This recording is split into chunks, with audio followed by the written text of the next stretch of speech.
احكي لي كده الشتلة دي لما بتيجي من بره مصر ايه المواصفات اللي بتيجي عليها على اساسها؟ بسم الله الرحمن الرحيم.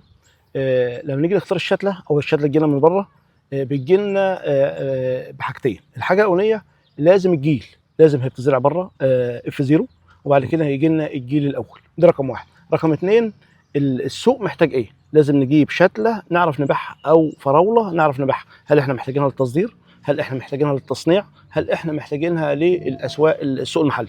دي مهمه جدا الحته دي.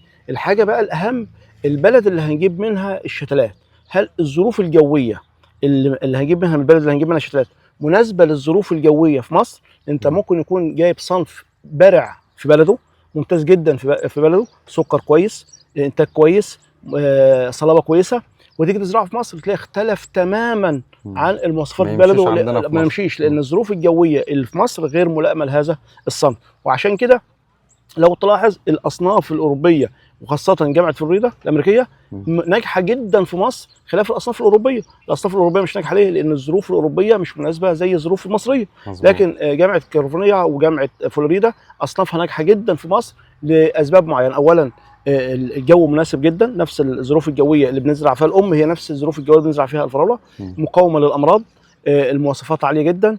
كميه الطرح النهارده ما شاء الله احنا عندنا اصناف بنوصل ل 35 طن ما من شاء الاصناف الله. جامعه، لان الظروف الجويه مناسبه لنفس الظروف الجويه.